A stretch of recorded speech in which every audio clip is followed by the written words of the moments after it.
কোন বাবারে ভুইলা গেলা? তুমি যখন ছোট্ট ছিলা, যখন তুমি কথা বলতে পারো নাই, তোমার বাবা তোমারে নিয়ে কত খেলা করছে। যখন তুমি হাঁটতে পারো নাই, তোমার বাবা তোমারে হাত দিয়া দইরা দইরা হাঁটা শিখাইছে। ছোট্টবেলা যদি অসুস্থ হয়ে যাইতা, তোমার বাবার ওষুধ কিনা বন্ধ কইরা তোমার জন্য ওষুধ কিনতো। আজকে তুমি কোন মারে ভুইলা গেলা? আজকে কোন মারে তুমি কবরের মধ্যে রাখলা? যেই জনম দুঃখিনী মা তোমার একবার নয় দুইবার নয়, দীর্ঘ 10 মাস 10 দিন তোমাকে পেটে বোঝা বইল। যেই মা তোমাকে এক বালতি রক্ত জড়াইয়া দুনিয়াতে আনলো, যেই জনম দুঃখিনী মা প্রসব বেতার যন্ত্রণা সহ্য করিয়া এই দুনিয়ার জমিনে যখন তোমারে আনছে, শুধু তাই নয়, তোমার রক্ত পানি করে তুমি 2টা বছর তোমারে দুধ পান করাইছে। সন্তান, তুমি যদি বিপদে পইরা যাও, তুমি যদি মুসিবতে পইরা যাইতা, সবার আগে তোমার মা তার জীবন দিয়া হইলেও তোমারে বাঁচানোর চেষ্টা করত। কথা বলেন ঠিক কিনা? এ বন্ধুরে,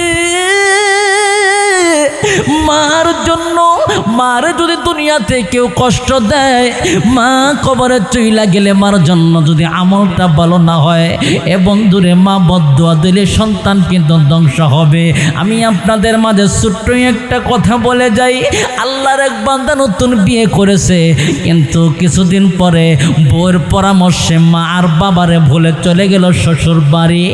এইভাবে একদিন নয় 2 দিন নয়, দীর্ঘ 7টা বছর যখন পার হইয়া যায়, দীর্ঘ 7 বছরের ভিতরে একবারের জন্য মার খবর নেয় নাই, একবারের জন্য বাবার খবর নেয় নাই। আমার আল্লাহ রব্বুল আলামিন বেজার হইয়া গেছে, আমার আল্লাহ পাক বেজার হইয়া গেছে।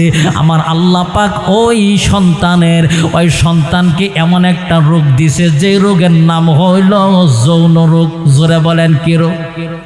যৌন রোগ দেওয়ার কারণে অনেক চিকিৎসা করার পরে এক পর্যায়ে ডাক্তার বলেছে যৌনাঙ্গ কাটতে হবে। যৌনাঙ্গ না কাটলে তুমি বাঁচবা না। যৌনাঙ্গ কেটে ফেলে দিয়েছে। এবার স্ত্রী আর ভালোবাসে না, স্ত্রী অন্যত্র বিয়ে বসেছে। শ্বশুর শাশুড়িরা তারাও গলা ধাক্কা দিয়ে বাড়ি থেকে বের করে দিয়েছে। এইবার সন্তান কান্দে আর বলে, আল্লাহ, আমার মা আমারে কোনোদিন গলা ধাক্কা দিয়া বের কইরা দিত না, আমার বাবা কোনোদিন আমারে গলা ধাক্কা দিয়া বের কইরা দিত না। আজকে আমি এমন একটা রোগে আক্রান্ত হইলাম, আমার বাবার স্ত্রী অন্যত্র বিয়ে বসলো, আমার সবাই বইলা গেল। দেখি তো যাইয়া দেখি আমার মা আর বাবা বেঁচে আছে কিনা। আমি আমার মারে ভুইলা গেছি, আমি আমার বাবারে ভুইলা গেছি। আল্লাহ রব্বুল আলামিনের বান্দা সন্তান এবার দৌড়াইয়া বাড়িতে গেছে। যাইয়া দেখে রে, যেই জায়গায় বাড়ি ছিল ওই জায়গায় একটা আঙ্গুরের বাগান। কিসের বাগান? আরো জোরে কোন? আঙ্গুরের বাগান। আল্লাহর বান্দা যাইয়া দেখে একটা রাখাল আঙ্গুর খেতে কাজ করে, ডাক দিয়া বলে, ভাই এই জায়গায় না অমুকের বাড়ি ছিল? বলে হ্যাঁ ছিল, কিন্তু তার সন্তান চলে যাওয়ার পরে তার বাবা অনেক বড় অসুস্থ হইয়া বাড়িঘর বিক্রি করে দিছে, কিন্তু এরপরেও বাঁচে নাই, দুনিয়ার থেকে তার বাবা চলে গেছে। ওই সন্তানের মাটা এখনো বেঁচে আছে, বাড়ি নাই, ঘর নাই। ওই মাটা সন্তানের জন্য কাঁদতে কাঁদতে কাঁদতে কাঁদতে অন্ধ হয়ে গেছে। ওই সন্তানের মা এখন ভিক্ষা কইরা খায়। ওই সন্তানের মাটা শুধু ভিক্ষা কইরা খায় না, ভিক্ষা কইরা খায় দিনের বেলায়, আর রাতের বেলায় ওই যে ঝুপুরির মধ্যে বসবাস করে। দিনের বেলায় পাবেন না, রাতের বেলায় যদি যান তাহলে পাবেন খুঁজে। ওই সন্তানকে আমি খুঁজতেছি, ওই সন্তানকে যদি পাইতাম আমি তার হাতটা কেটে নিতাম, পাটা কেটে নিতাম। এ বন্ধুরে, আঙ্গুর ফলের বাগানে কাজ করে রাখাল ছেলের এই কথাটা শোনার পরে সন্তান কয়, হায় হায়, আমার প্রতি কি পরিমাণ অভিমান। এবার সন্তান জুপুরির কাছে যাইয়া দাঁড়াইছে রে। সন্ধ্যাবেলা যাইয়া দেখে ওই জুপুরির ভিতরে তার মা কাঁদতেছে। জনম দুঃখিনী মা কাঁদতে কাঁদতে সন্তানের জন্য অন্ধ হয়ে গেছে। ওই সন্তানের মাটা জুপুরের ভিতরে কাঁদতেছে আর বলতেছে, আল্লাহ আমার সন্তানটা না জানি কেমন আছে গো আল্লাহ, আমার সন্তানকে তুমি আমার কাছে ফিরাইয়া দাও। আল্লাহ তুমি আমার সন্তানটাকে আমার কাছে ফিরাইয়া দাও, আমার সন্তানকে তুমি ফিরাইয়া দাও। আল্লাহ আমি আমার সন্তান যেন আমার মাটি দিতে পারে, আমাকে শেষবারের মতো কবর দিতে পারে। বন্ধুরে এইবার সন্তান মনে মনে চিন্তা করে, হায় রে কোন মারে বইলা গেলাম, কোন বাবারে বইলা গেলাম, এখনো পর্যন্ত আমার মা আমারে বইলা যায় নাই, এখনো পর্যন্ত আমার বাবারে বইলা যায় নাই। বন্ধু মার মনে কত মায়া কত ভালোবাসা জানো। কোন সন্তান যদি মারা যায় শরীয়তের বিধান হইল মা জানাজায় যাইতে পারবে না, মা কবরস্থানে যাইতে পারবে না, মা কবরে নামতে পারবে না। কারণ কি জানো, মা যদি কবরে নামতে পারত, মা কবরে নামলে সন্তানের মায়ায় সন্তানের মহাব্বতে সন্তানের সাথে কবরের মধ্যে শুয়ে পড়তো, মাকে তোলা যাইত না। কিন্তু বাবা তো চলে আসে, বাবা চলে আসে নিজে হাতে বাবারে কবরে রাখে, কিন্তু কোনো মা সন্তানরে কবরে রাইখে আসতে পারতো না। বন্ধুরে এই জন্যই মারে কষ্ট দিবা না, বাবারে কষ্ট দিবা না। আমার আল্লাহ বলে দিছে ওয়াবিল ওয়ালিদাইনি ইহসানা, মারের সাথে খেদমত করো, মার সাথে ভালো আচরণ করো। মা সম্পর্কে আল্লাহ বলে দিছেন ইম্মা ইয়াবলুগান্না ইনদাকাল কিবারু আহাদুহুমা আও কিলাহুমা, আল্লাহ বলে দিছে তোমার পিতা অথবা তোমার মাতা অথবা তারা দুইজনই যদি বৃদ্ধ হইয়া যায় তাহলে তুমি তাদের সাথে এমন কোনো আচরণ করবা না, ফালা তাকুল্লাহুমা আউফিউ, যাতে করে তোমার মা আর বাবা ও শব্দটুকু প্রকাশ করে, ওয়ালা তানহারহুমা, কোনো সময় তাদেরকে ধমক দিবা না। আল্লাহ বলেন ওয়া কুল্লাহুমা কাওলান কারীমা,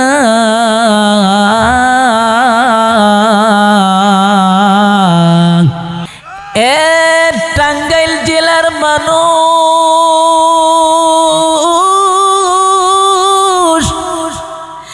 আমার আল্লাহ রাব্বুল আলামিন পবিত্র কোরআনে কারিমের সূরাতুল বনি ইসরাইল 23 নম্বর আয়াতে কারিমার ভিতরে আমার আল্লাহ রব্বুল আলামিন দুইটা ফয়সালা জানাইছেন।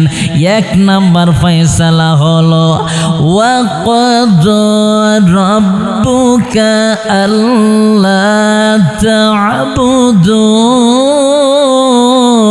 ইল্লা ইয়্যা,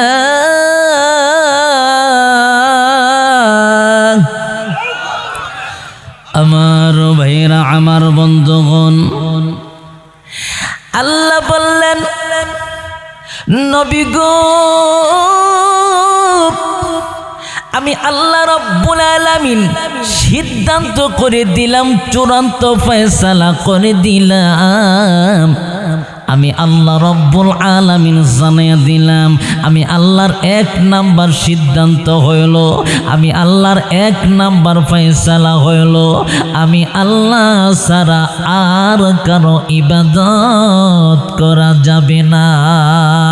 জোরে জবান খুলে বলেন যাবে, আর একটু জোরে বলেন যাবে। সামনে এলাকার মানুষ আল্লাহর কালামের আলোচনা শোনার সাথে সাথে যারা জবানটা খুলে দিবেন ভাইজান, মনে রাখবেন এই জবানটার মালিক হলো আমার আল্লাহ। কথা বলেন ঠিক কিনা? এই জবানটা দিয়েছে আমার আল্লাহ, এই জবান কিন্তু আমার আল্লাহ, কেড়ে নেওয়ার মালিকও আমার আল্লাহ। এ বন্ধু এই দুনিয়ার জমিনে কত মানুষ আছে, মুখ আছে কিন্তু কণ্ঠ নাই, জবান নাই। কত মানুষ আছে চোখ আছে চোখে দেখে না, কত মানুষ আছে কান আছে কানে শোনে না। এ বন্ধুরে আজ আমি আর আপনি যারা বসে আছি গো, এই জায়গার ভিতরে একটা মানুষ এমন নাই যার জবানটা বন্ধ। কথা বলেন ঠিক কিনা?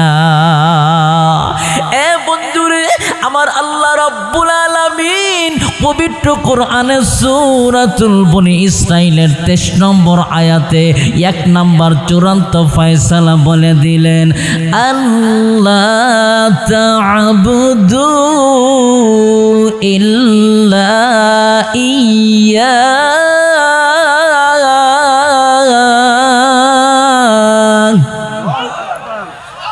আমার ভাইরা, আমার বন্ধুগণ, আল্লাহ বললেন আমি আল্লাহ রব্বুল আলামিনের 1 নম্বর সিদ্ধান্ত হইল আমি আল্লাহ ছাড়া আর কারো ইবাদত করা যাবে না।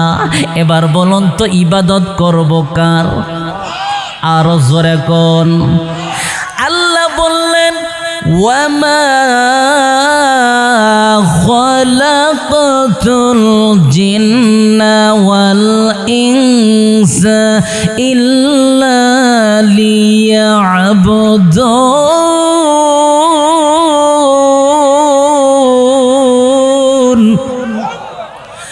আমার ভাইরা, আমার বন্ধুগণ, আল্লাহ রাব্বুল আলামিন পবিত্র কোরআনে কারিমের ভিতরে ঘোষণা কইরা দিলেন আমি আল্লাহ রাব্বুল আলামিন মানুষ এবং জিন এই দুইটা জাতিকে বানাইছি আমার ইবাদত করার জন্য। কথা বলেন ঠিক কিনা? এবার আসেন ইবাদত কারে বলা হয়, গোলামি কারে বলা হয়? ইবাদত হইল ভাইজান আল্লাহর যত হুকুম আছে সব হুকুম পালন করা, আল্লাহর যত নিষেধ আছে সব নিষেধগুলাকে পরিত্যাগ করা। কথা বলেন ঠিক কিনা? এ বন্ধুরে, আমি আর আপনি মুসলমান। আজকে মুসলমান কারে বলা হয়? মুসলমানে মানে হইল আল্লাহর হুকুম পালন করা, দৈনিক 5 বার আমার আল্লাহর সামনে মাথা নত করা। কথা বলেন ঠিক কিনা? এ বন্ধুরে, কথা লম্বা করব না, একেবারে সংক্ষেপ আলোচনা করব। আজকে যেই মসজিদের মাহফিলের আয়োজন করেছেন বাজান, এই মসজিদে দৈনিক 5 বার সেজদা দেওয়ার দরকার আছে না নাই? ইবাদতের ভিতরে সবচাইতে দামি ইবাদতের নাম হইল নামাজ। কথা বলেন ঠিক কিনা? এ সামনে এলাকার মানুষ, আজকে আমি আর আপনি যারা বসে আছি গো, এই নামাজের কথা এটা আমার কথা না, আপনার কথা না। এই নামাজের জন্য আমার আল্লাহ পাক আমাদের কথা পবিত্র কোরআনে 1 বার নয়, 2 বার নয়, 3 বার নয়, 82 বার বলছে। জোরে কন্যা সুবহানাল্লাহ। কতবার? আল্লাহ নবী হাদিসের ভিতরে বলছেন আউয়ালু মা ইউহাসাবু বিহিল আবদু ইয়াউমাল কিয়ামাতিস সালাহ। আল্লাহ নবী বলেন কাল কিয়ামতের ময়দানে সর্বপ্রথম হিসাব হবে নামাজের হিসাব। জোরে বলেন কিসের হিসাব? আর একটু জোরে বলতে হবে কিসের হিসাব? এ মুসলমান ভাইজান, কারণ এই নামাজের জন্য আমার নবী বহু কষ্ট করছে। আমার নবীজি নামাজের জন্য বহু কষ্ট করছে। নবী আমার একদিন বড় অসুস্থ, জ্বরে আক্রান্ত। আল্লাহর নবী হযরতে আয়েশা সিদ্দিকাকে ডেকে ডেকে বলে, আয়েশা এখন কোন সময় নামাজের কি সময় হয়েছে কিনা বলো। হযরতে আয়েশা সিদ্দিকা ডেকে ডেকে বলে, নবী গো এখন এশার নামাজের আজান হয়ে গেছে। হযরতে আল্লাহর নবী ডেকে ডেকে বলে, আয়েশা আমার শরীরে প্রচণ্ড জ্বর, আমার শরীরটা বেশি ভালো না। আমি কিন্তু আমার শরীরে প্রচণ্ড জ্বরের কারণে মাঝে মধ্যে আমি বেহুশ হয়ে যাইতেছি। আমাকে সুন্দর কইরা ওযু করাইয়া দাও, আমার মাথায় একটু পানি ঢালো, আমার শরীরটা একটু মুছে দাও, আমি মসজিদে যাব, আমি জামাতে নামাজ আদায় করব। আল্লাহ নবীকে ওযু করাইয়া দিলেন, নবীজিকে শরীরে পানি ঢালতে লাগলেন, শরীর মুইসা দিলেন। এরপর নবী বললেন, আমার একটু ধরো, আমি দাঁড়াবো, আমি মসজিদে যাইয়া জামাতে নামাজ পড়বো। জোরে কোন সুবহানাল্লাহ। আমার ভাইয়েরা, আমার বন্ধুগণ, এবার নবীজিকে অজু করে দেওয়া হইল, শরীরে পানি ঢালা হইল, শরীরটা মুছে দেওয়া হইল। নবী আমার দাঁড়াইতে পারে না, নবী আমার দাঁড়াইতে পারে না। নবীজি শরীরের ভিতরে প্রচন্ড জ্বর। নবী আমার আবার আস্তে আস্তে একটু পরে আবারও বেহুশ হইয়া যায়। নবী আমার দাঁড়াইতে পারে না, দাঁড়াইতে পারে না। আল্লাহর নবী এবার একটু কিছুক্ষণ পার হয়ে যাওয়ার পরে আবার যখন হুঁশটা বেরিয়ে আসছে, নবী আমার আবারও ডেকে ডেকে বলে, এ আয়েশা, এশার নামাজের সময় কি শেষ হয়ে গেছে? না আমার সাহাবীরা এখনো পর্যন্ত অপেক্ষা করতেছে। হযরতে আয়েশা সিদ্দিকা ডেকে ডেকে বলে, নবী গো, আপনার সাহাবীরা মসজিদে এখনো পর্যন্ত আপনার অপেক্ষা করতেছে, আপনার জন্য বসে আছে। আল্লাহর নবী বলে, আয়েশা রে, দেরি নয়, দেরি নয়, তাড়াতাড়ি আবারও অজু করাইয়া দাও, আবারও শরীরটা মুছে দাও। আমি মসজিদে যাব, আমি জামাতে নামাজ আদায় করব।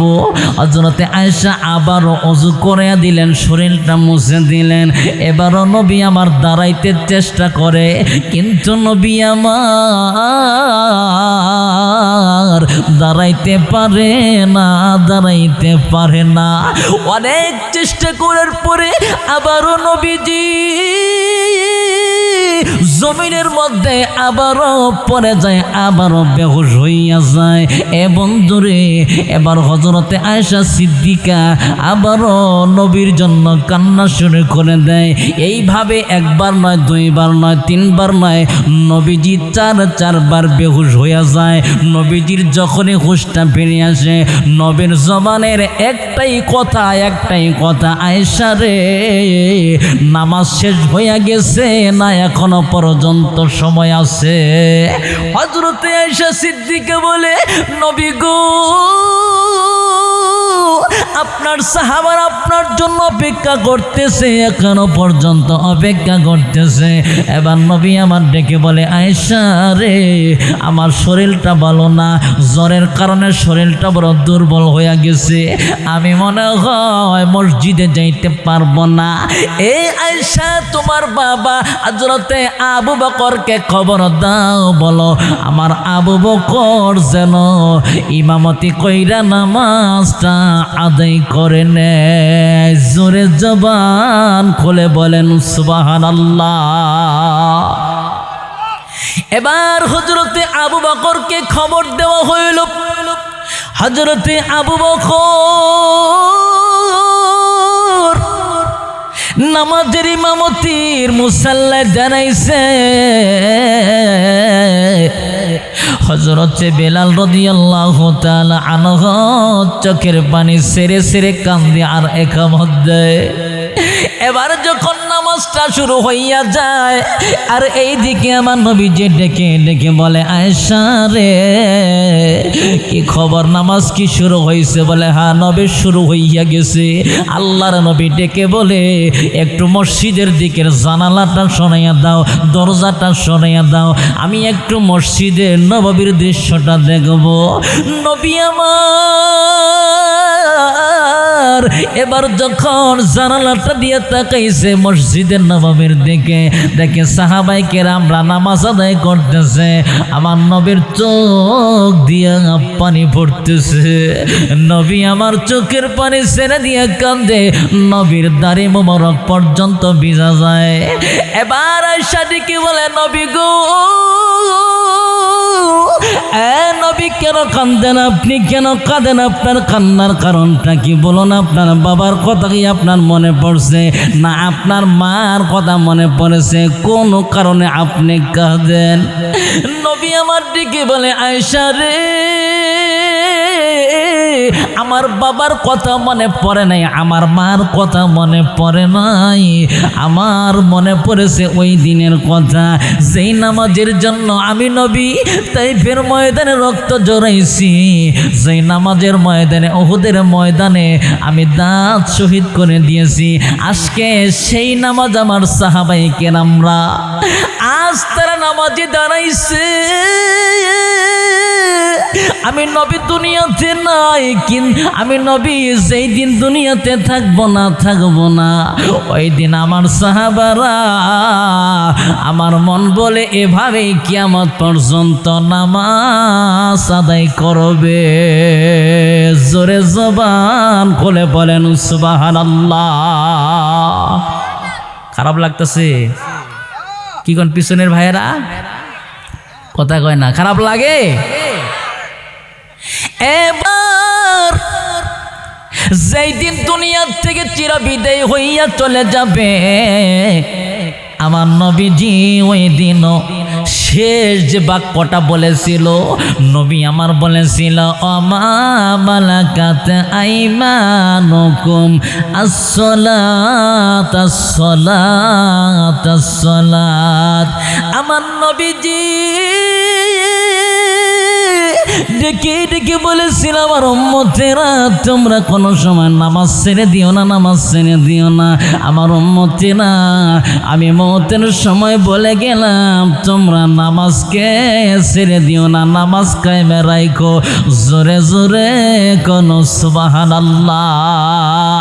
আমার নবীজি এই নামাজের কথা বলতে বলতে এই দুনিয়াটা ছেড়ে চির বিদায় হইয়া চলে যায়।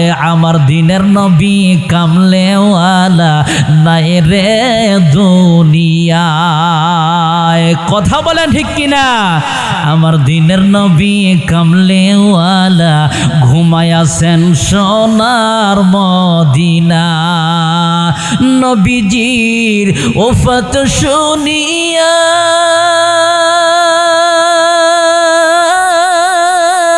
কান্দিয়া হযরত বিলাল গেলেন বেহুশ হইয়া। কান্দিয়া কান্দিয়া বেলাল, কান্দিয়া কান্দিয়া বেলাল মদিনায় লোটায়। আমার দিনের নবী কামলেওয়ালা ঘুমায়াছেন সোনার মদিনায়। আমার দিনের নবী কামলেওয়ালা নাই রে দুনিয়ায়। নবীজির ওফাতের কালে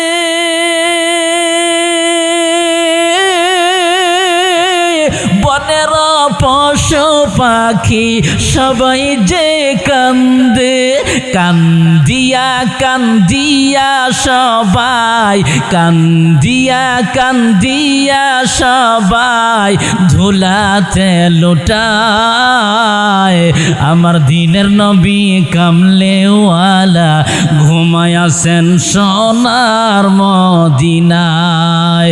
আমার দিনের নবী কামলেওয়ালা নাই রে দুনিয়ায়। কথা বলেন ঠিক কিনা ভাই? খারাপ লাগতেছে? এ সামনে এলাকার মানুষ, এই জন্য আমার আল্লাহ রব্বুল আলামিন তার দুইটা ফয়সালা, এক নাম্বার ফয়সালা হইল আমি আল্লাহ রব্বুল আলামিন ছাড়া আর কারো ইবাদত করা যাবে না, আর কারো কাছে মাথা নত করা যাবে না, আর কারো কাছে চাওয়া যাবে না, একমাত্র আমি আল্লাহর ইবাদত করতে হবে। কথা বলেন ঠিক কিনা? এবার আসেন আল্লাহর দুই নাম্বার ফয়সালা।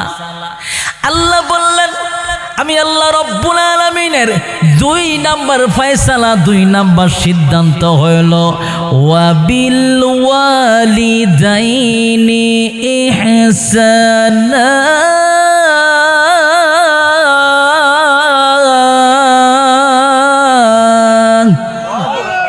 আরেকটু জবান ছেড়ে দিয়ে পড়েন আল্লাহু আকবার।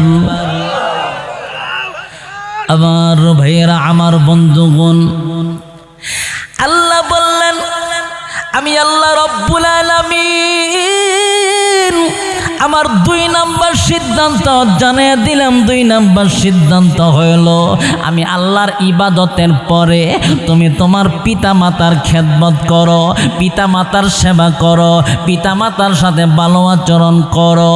কারণ তোমার পিতা মাতার চাইতে আপন এই দুনিয়াতে আর কেউ নাই। জোরে আওয়াজ করে বলেন ঠিক কিনা? এ বন্ধুরে, এ টাঙ্গাইল জেলার মানুষ, একটু ভালো কইরা বোঝার জন্য চেষ্টা করবেন। আল্লাহর কোন বান্দা দুনিয়াতে আসছে তার বাবার মাধ্যমে, মার মাধ্যমে। এ বন্ধুরে, আমার নবী বইলা দিছে আল জান্নাতু তাহতা আকদামিল উম্মাহাত। পিতা মাতা হইল মায়ের পায়ের নিচে হইল সন্তানের বেহেশত। কথা বলেন ঠিক কিনা? এ বন্ধুরে, আমার নবীর ভালোবাসতে আল্লাহ রব্বুল আলামিন বলছেন নবীকে ভালোবাসো, নবীকে মোহাব্বত করো, আল্লাহ নবীকে মোহাব্বত করো।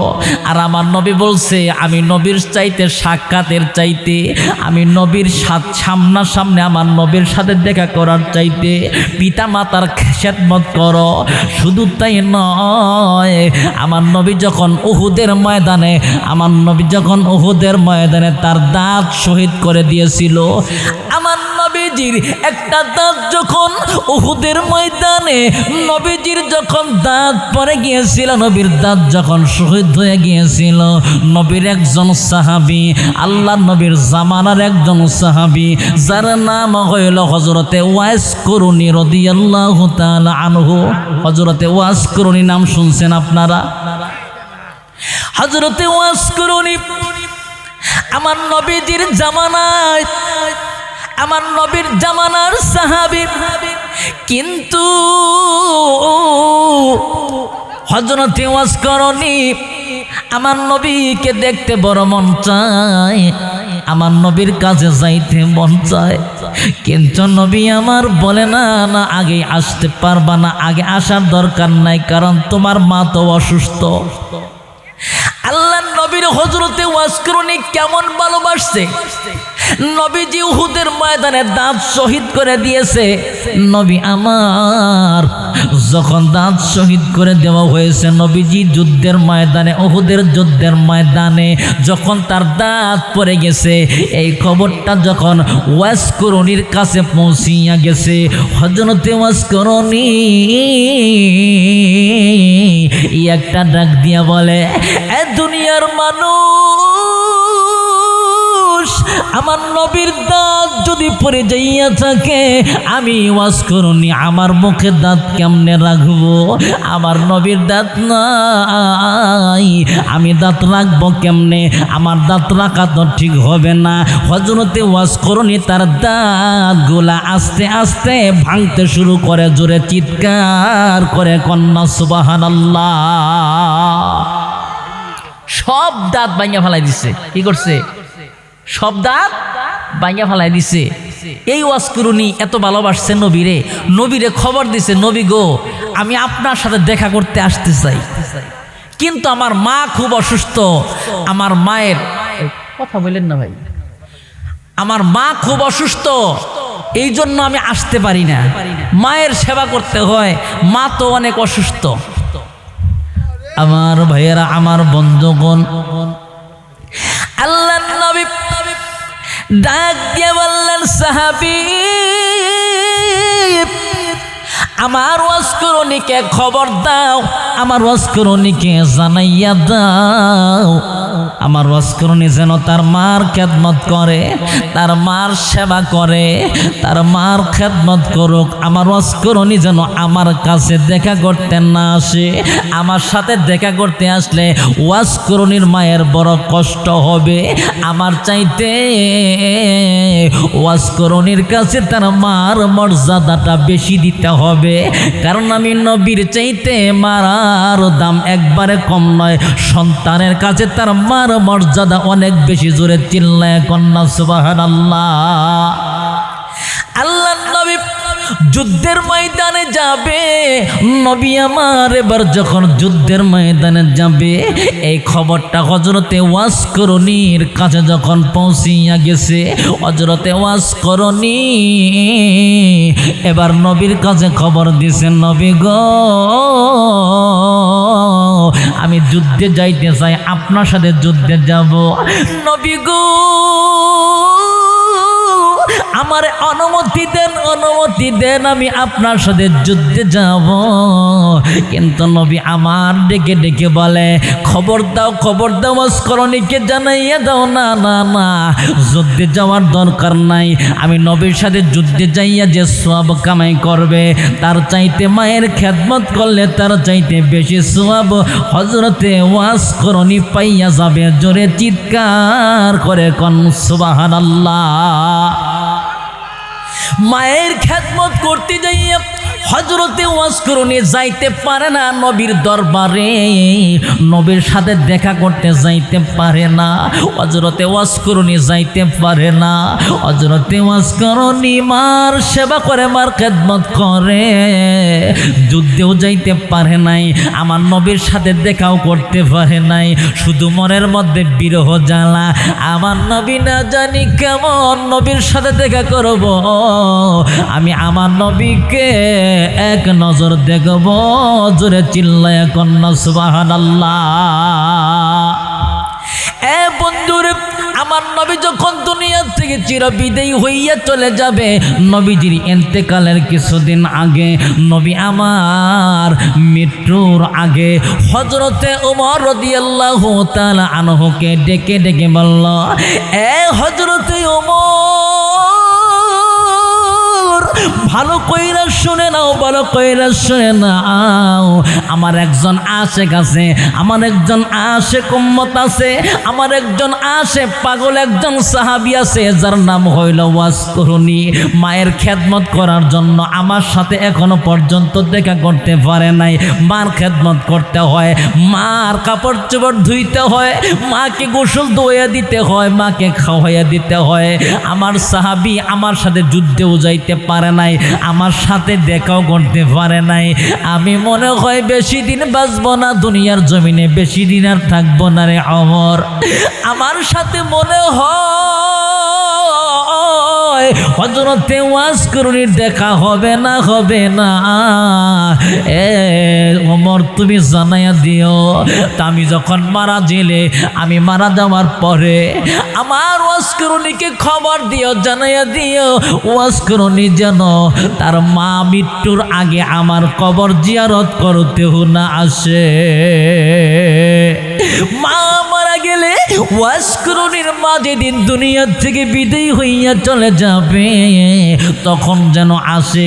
আর আসার পরে সর্বপ্রথম তুমি তারে বলবা, আমি নবী তারে সালাম জানাইছি। জোরে চিৎকার করে কন্যা সুবহানাল্লাহ। আমি নবী সালাম জানাইছি। শুধু তাই নয়,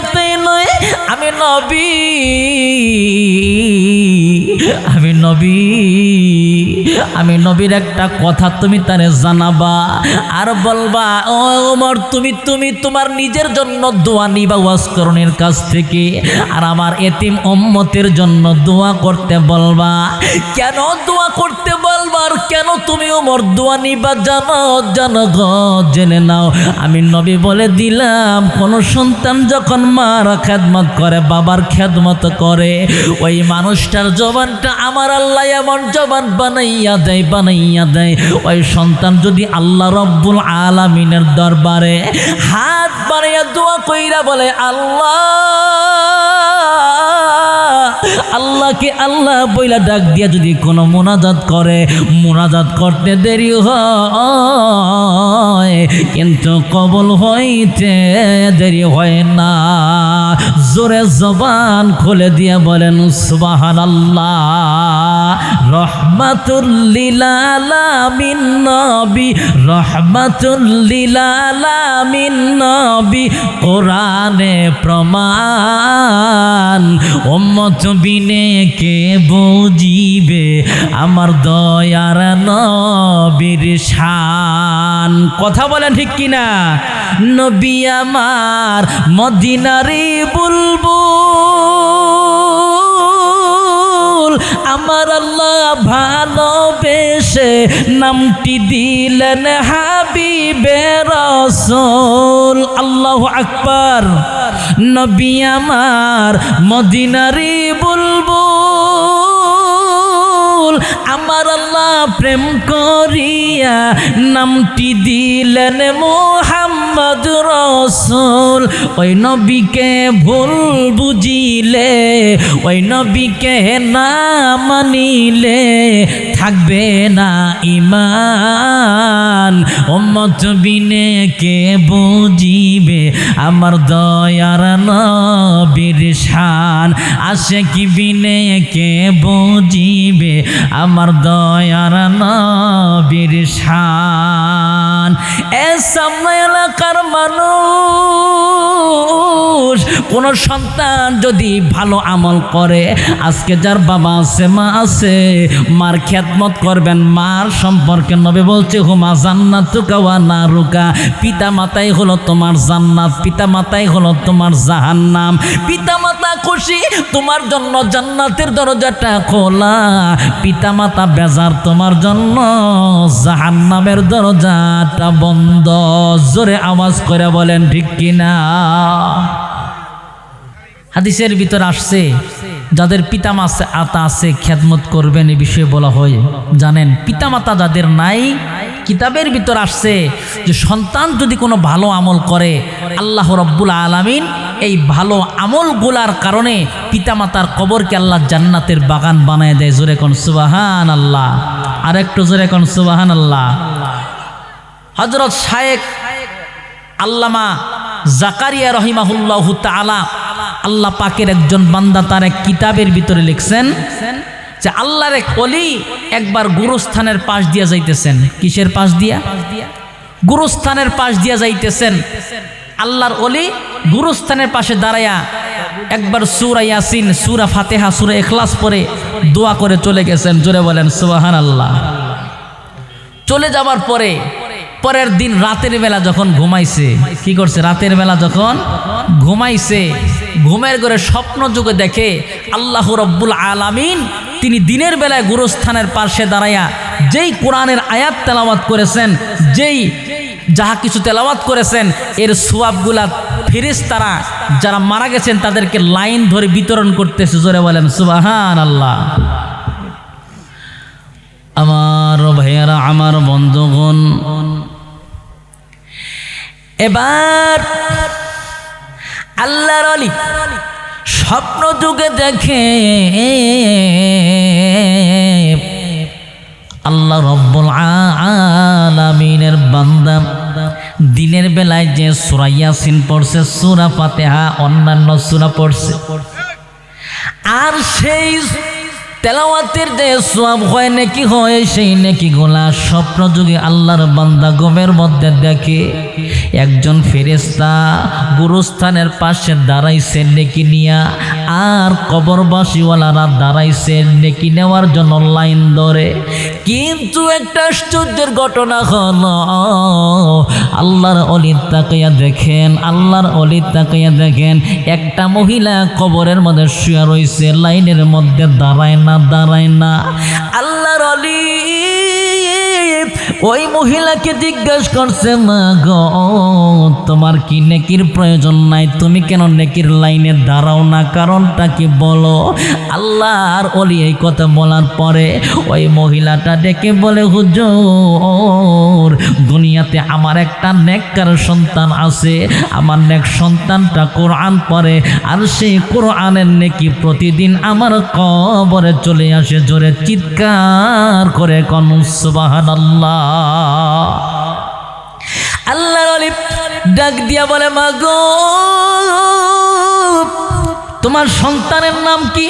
বলে আমার সন্তানের নাম অমুক। তোমার সন্তানের বাড়ি কই, তোমার স্বামীর নাম কি, সব পরিচয় নিয়া যখন জেনে যায়, সব পরিচয় নিয়া আল্লাহর ওলি আবার পরের দিন চলে গেছে ওই মহিলার সন্তানকে তালাশ করার জন্য। যাইয়া দেখে পাশের গ্রামে একটা বাজারের দোকানদারি করে। ওই সন্তান দোকানদারি করে, কিন্তু কাস্টমার যখন না থাকে তখন আল্লাহর কোরআন মায়ের জন্য পড়ে। জোরে জোরে কন্যা সুবহানাল্লাহ। আল্লাহর ওলি ডাক দিয়ে বলে দেখি ওই সন্তানের মাথায় পাগড়ি, মাথায় পাগড়ি, গায়ে সাদা জামা, আর গায়ের মধ্যে সাদা জামা, আর সুন্দর সুন্দর মুখের মধ্যে সুন্দর দাড়ি, আল্লাহর কালাম কোরআন পড়তেছে। আল্লাহর ওলি যে জিজ্ঞেস করে, এ সন্তান তোমার মা কি বেঁচে আছে? বলে না না, আমার মা অমুক গোরস্থানে ঘুমাই আছে, আমি আমার মার জন্য কোরআন পড়ি। আল্লাহর ওলি ডেকে বলে, সন্তান তুমি তোমার মার জন্য যে কোরআন পড়ো, এই কোরআন তোমার মার কবরে আমার আল্লাহ পাঠাইয়া দেয়। জোরে চিৎকার করে কোন সুবহানাল্লাহ। এ বন্ধুরে, এর কিছুদিন পর আল্লাহর ওলি আর একদিন ওই কবরস্থানের পাশ দিয়া যাইতেছিল, এমন সময় আবারও দাঁড়াইয়া আল্লাহর কালাম পড়ে কোরআন তেলাওয়াত করে চলে গেল। এবার পরের দিন আবারও তিনি রাতের বেলায় যখন ঘুমাইছে, আল্লাহর ওলি স্বপ্ন যুগে দেখে একজন ফেরেশতা সেই দিনের বেলায় কোরআন তেলাওয়াতের সওয়াবগুলা, নেকিগুলা বিতরণ করতেছে। কিন্তু আজকে একটু ভিন্ন ব্যাপার। ওই গুরুস্থানের ভিতরে সবাই লাইন ধরে গেছে।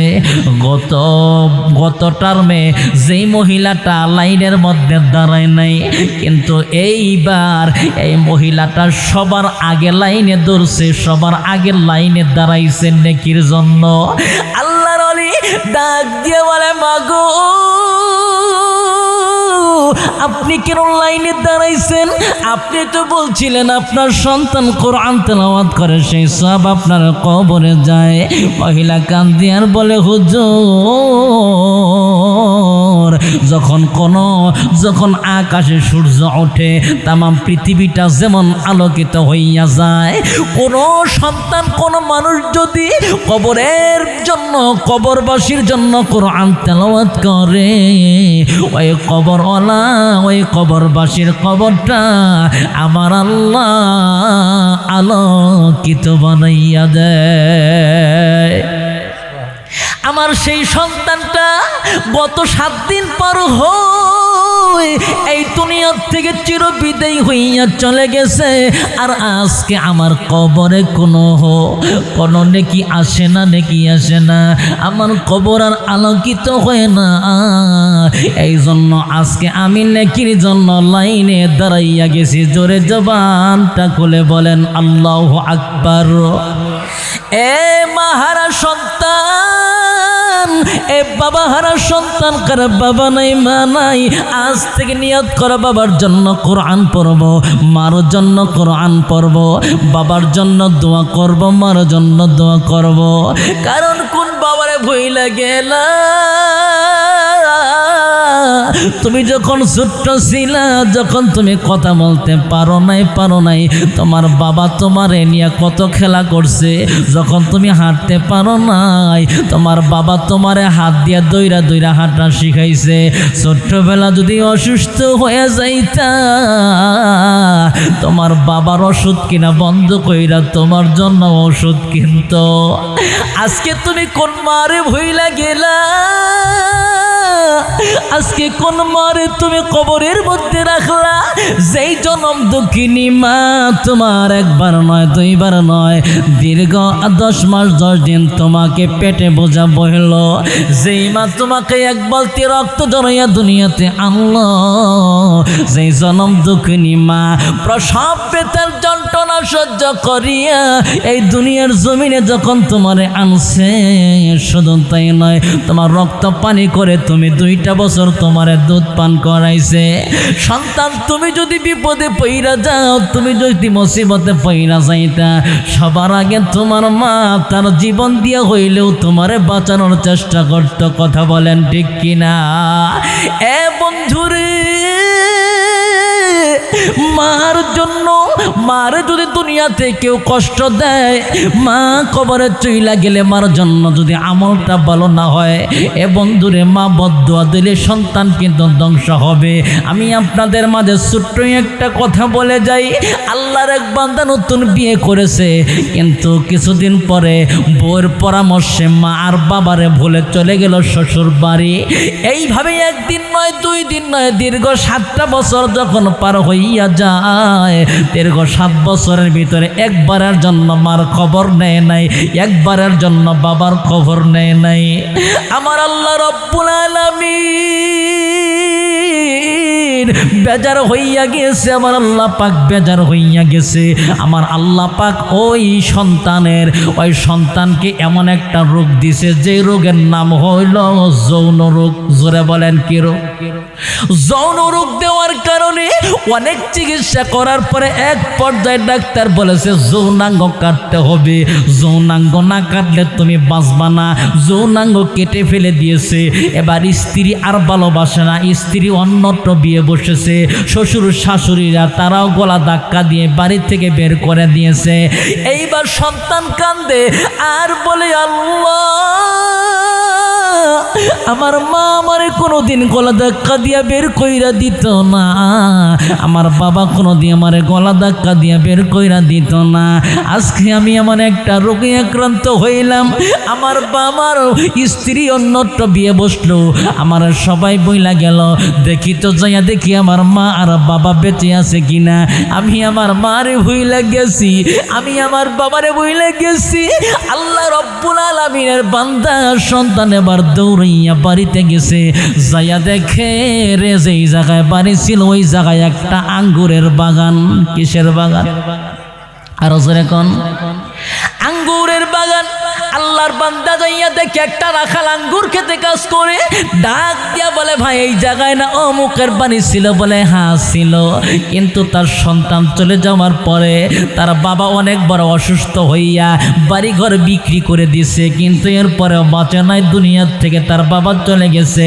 ওই সন্তানের মাটা এখনো বেঁচে আছে, বাড়ি নাই, ঘর নাই। ওই মাটা সন্তানের জন্য কাঁদতে কাঁদতে কাঁদতে কাঁদতে অন্ধ হয়ে গেছে। ওই সন্তানের মা এখন ভিক্ষা কইরা খায়।